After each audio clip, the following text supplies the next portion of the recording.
Oasis Audio presents The Book of Exodus from Holy Bible, New Living Translation. Read for you by Dr. Theon Hill.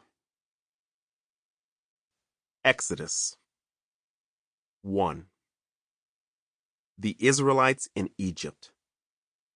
These are the names of the sons of Israel, that is Jacob, who moved to Egypt with their father, each with his family.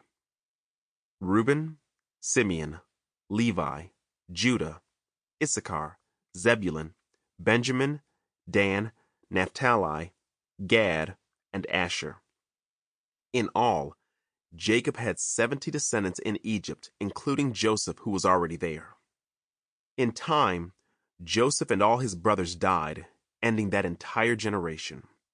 But their descendants, the Israelites, had many children and grandchildren. In fact, they multiplied so greatly that they became extremely powerful and filled the land. Eventually, a new king came to power in Egypt who knew nothing about Joseph or what he had done. He said to his people, "Look, the people of Israel now outnumber us and are stronger than we are. We must make a plan to keep them from growing even more. If we don't, and if war breaks out, they will join our enemies and fight against us. Then they will escape from the country."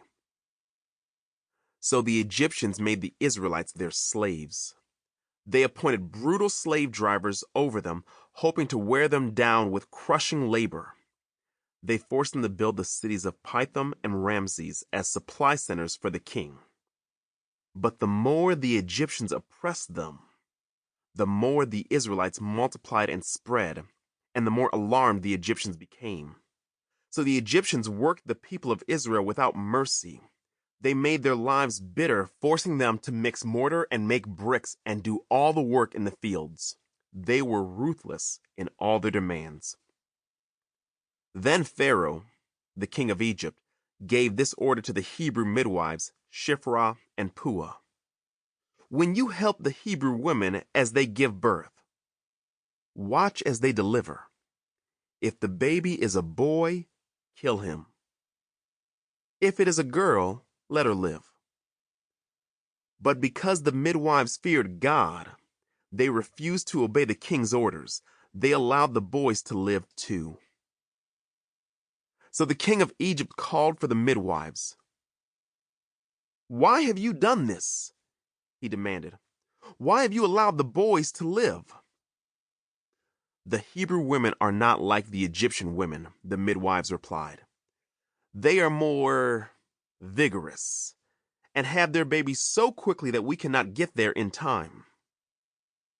So God was good to the midwives, and the Israelites continued to multiply, growing more and more powerful. And because the midwives feared God, he gave them families of their own. Then Pharaoh gave this order to all his people: "Throw every newborn Hebrew boy into the Nile River, but you may let the girls live." Exodus 2. The birth of Moses. About this time, a man and woman from the tribe of Levi got married. The woman became pregnant and gave birth to a son. She saw that he was a special baby and kept him hidden for 3 months. But when she could no longer hide him, she got a basket made of papyrus reeds and waterproofed it with tar and pitch. She put the baby in the basket and laid it among the reeds along the bank of the Nile River. The baby's sister then stood at a distance, watching to see what would happen to him. Soon, Pharaoh's daughter came down to bathe in the river, and her attendants walked along the riverbank. When the princess saw the basket among the reeds, she sent her maid to get it for her. When the princess opened it, she saw the baby. The little boy was crying, and she felt sorry for him. "This must be one of the Hebrew children," she said. Then the baby's sister approached the princess. "Should I go and find one of the Hebrew women to nurse the baby for you?" she asked. "Yes, do," the princess replied.